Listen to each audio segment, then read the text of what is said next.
একটা পরিবার বসবাস করে। আমরা জানতে পারলাম এখানে ছাদ থাকলেও সেটা কোনো কাজের নয়। যখনই বৃষ্টি হয় এখান দিয়ে জল পড়ে, এখান দিয়ে জল পড়ে, এখান তার দিয়ে। সন্তানেরা ভিজে যায় এবং ঘুমোতে পারে না, কিন্তু আজ থেকে সেটা আর কোনোদিনও হবে না। দেখো, এটা হলো তোমার নতুন বাড়ি। এই নাও, ধরো চাবি। ও মাই গড, আমি নতুন বাড়ি পেয়েছি।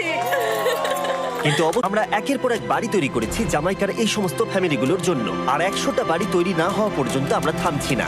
কিন্তু দুর্ভাগ্যবশত আমাদের পরের ডেস্টিনেশন হলো একটা নদী যা প্রতি বছর 100টারও বেশি বাড়ি ধ্বংস করে দেয়। বর্ষাকালে এই নদী প্রতি বছর ভয়ঙ্কর রূপ ধারণ করে, জল বেড়ে যায় এবং দুপাশের বাড়িগুলোকে ভাসিয়ে নিয়ে যায়। তাই এখানে থাকাটা খুবই দুর্ভাগ্যজনক। যেমনটা তোমরা দেখতে পাচ্ছ, ওখানে একটা ফ্রিজ আছে যেটা দেখে মনে হচ্ছে কোনো একটা বাড়ি ভেসে গেছে। একদম ঠিক। তাহলে তুমি বলছো বন্যা হলে নদীর দুপাশে যে সমস্ত ফ্যামিলিগুলো থাকে তাদের বাড়িগুলো সম্পূর্ণরূপে ধ্বংস হয়ে যায়। হ্যাঁ, এটা ঠিক। সেই কারণেই আমরা এখান থেকে অনেকটা দূরে এই সম্প্রদায়ের জন্য অনেকগুলো বাড়ি তৈরি করেছি। মজা করছি না, আমরা দিতে চলেছি এই বাড়িটা, এই বাড়িটা, এই বাড়িটা।